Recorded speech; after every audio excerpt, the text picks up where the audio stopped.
We start tonight in the nation's capital, continuing to follow the targeted shooting of 2 National Guard troops in Washington, D.C. Good evening and thank you for joining us. I'm Russ Spencer. I'm Courtney Bryan. We have learned who the accused shooter is as well. Fox's Caroline Shively has the story. Sources tell Fox the accused shooter is an immigrant from Afghanistan who came to this country in 2021 under a humanitarian parole program, but overstayed his visa that expired in September. I heard boom, boom 2 times. Witnesses describe it as a chaotic scene. The moment 2 National Guard members were shot while out patrolling D.C.'s Farragut Square area. We heard gunshots, so we ran about 4 or 5 storefronts down I Street. Then we kind of thought maybe it was construction. Then we heard another round of gunshots. Police say the suspect is now in custody, injured while exchanging gunfire with other National Guard members. It appears, like I said, to be a lone gunman that raised a firearm and ambushed these members of the National Guard, and he was quickly taken into custody by other National Guard members. While police have ruled out other suspects, a motive is still unclear. The FBI is taking the lead in investigating this as a possible act of international terrorism. We are in the preliminary stages of this investigation. We will run down every single lead, every piece of evidence. In a social media post, President Trump warned the suspect will, quote, pay a very steep price. Hours later, he requested the Pentagon send an additional 500 Guard members to the D.C. area. There are already 2,200 across the city, even though their presence has been contentious, fueling court fights and debate over the military being deployed to major cities. The Guard has been here since August. Last week, a federal judge ordered an end to their deployment, but that order is currently on hold. In Washington, Caroline Shively, Fox News. President Trump held a news conference on the shooting and had strong words to share. This heinous assault was an act of evil, an act of hatred, and an act of terror. It was a crime against our entire nation. It was a crime against humanity. The hearts of all Americans tonight are with those 2 members of the West Virginia National Guard and their families. The president went on to say he's determined the person behind the shootings will pay the, quote, steepest possible price. Tonight, Governor Brian Kemp offered his family's condolences, saying, Marty, the girls and I ask that you join us in praying for the soldiers and families affected by the tragic events of today in Washington, D.C. Please keep all those serving this holiday to protect their fellow Americans in your thoughts and prayers. Other news, another twist tonight in the Gainesville High School football saga. The team's celebration of a court ruling allowing their suspended players to play in Friday's playoff game was short-lived. The GHSA has now postponed the game until its appeal is heard. This afternoon, a judge granted Gainesville's injunction to allow more than 24 suspended students to play. But hours later, the school received word its game against Langston Hughes High School has been postponed until a court rules on the appeal. The school argues the State High School Athletic Association was wrong to suspend dozens of players for a fight last Friday during a playoff game against Brunswick High. Gainesville contends its students acted in self-defense, but the GHSA so far is not buying that argument. When you look at what happened, we realize there are opportunities for students to step away. We realize there are opportunities for adults to step in. We feel like in this case, it just took a little long for some of that to happen or not happen at all. Again, Friday's Gainesville-Hughes matchup is postponed while the court considers the GHSA appeal. There's no telling when that could be. Fox 5 spoke with the Gainesville athletic director, Adam Lindsay, tonight, who said, quote, I'm disappointed that this continues to drag on. This is a bad look for GHSA. I'm disappointed that adults are making decisions that continue to hurt kids. Most courts are closed until Monday, meaning this could drag on for several days.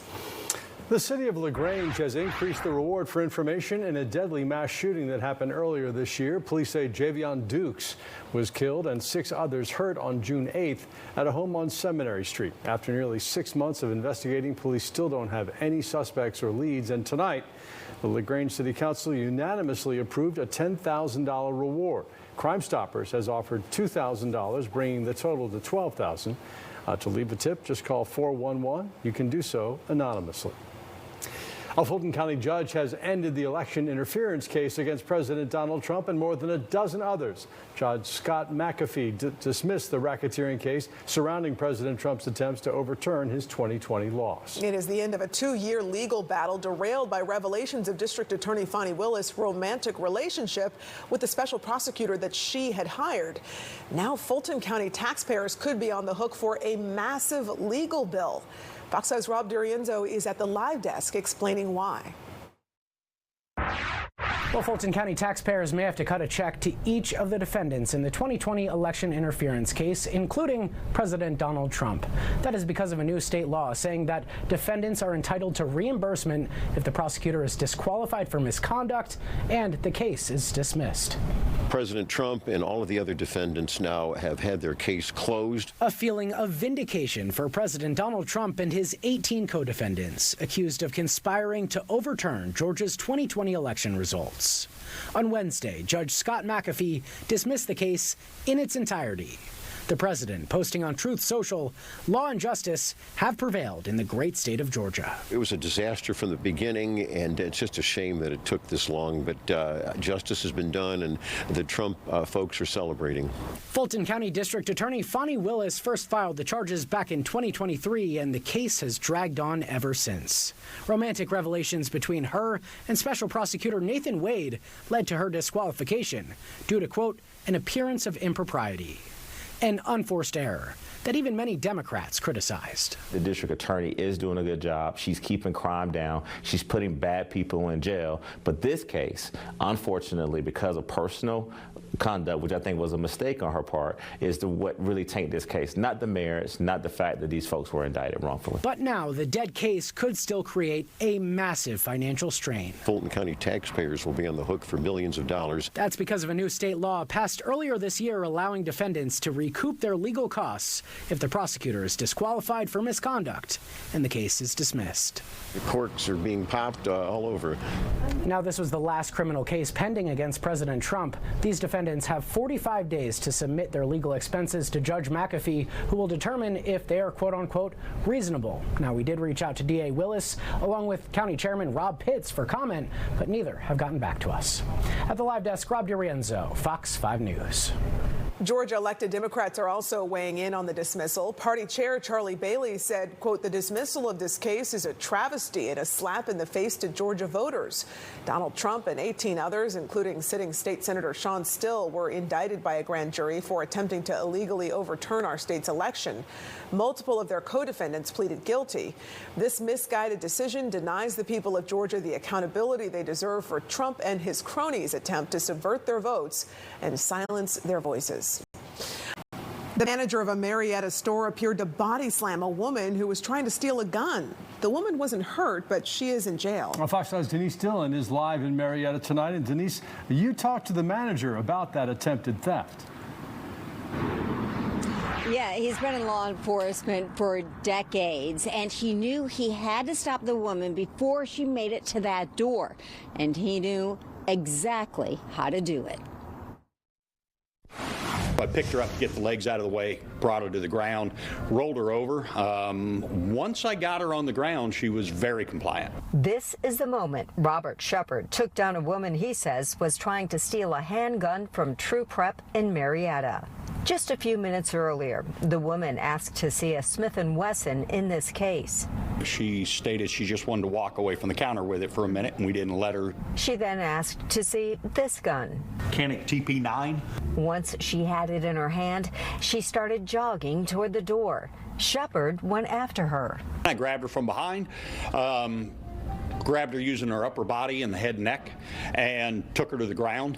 It's important to point out Shepard has been in law enforcement for 30 years. He's trained in how to get someone to the ground without hurting them. I'm a use of force instructor, hand-to-hand, all that stuff. So this was absolutely nothing new. The bucket of flex cuffs that's for sale was just a few feet away. He used them to cuff her until police arrived.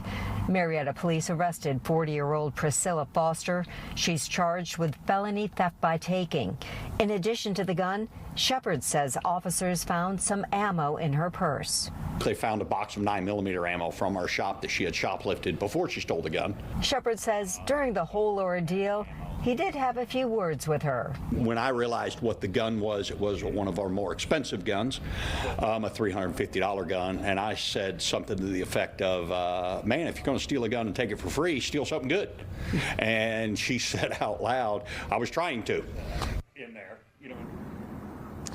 And Foster is being held in the Cobb County Jail without bond. Reporting live in Marietta, Denise Dillon, Fox 5 News. Well, that was a very effective takedown. Denise, thanks. The Brookhaven Police Department arrested an armed fugitive with an assist from a network of cameras. Officers arrested 22-year-old Antonio Dwayne Bailey at a restaurant along Buford Highway. Bailey was on the run following a domestic incident, we're told.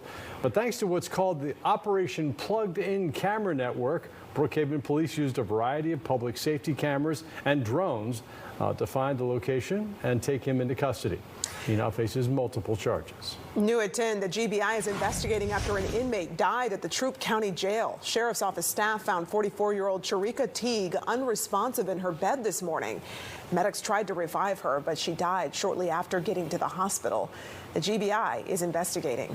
A Florida art collector has sued an Atlanta antiques dealer accusing him of selling counterfeit artwork. The lawsuit accuses Alan Bacher, who is the owner of Peachtree Antiques, of running an elaborate years-long scheme to sell thousands of the counterfeit artworks disguised as multi-million-dollar originals. And he allegedly used fake experts and forged documents to help him do it. The lawsuit also accuses Bacher of federal and state RICO violations, fraud, and theft by deception. The search for a missing 15-year-old in Baldwin County ends in tragedy. Baldwin County authorities posted on Facebook saying the search revealed the body of Jeffrey Epps just after 4 o'clock today. The sheriff's office thanked the more than 200 volunteers who helped in the search and asked for privacy for Jeffrey's family.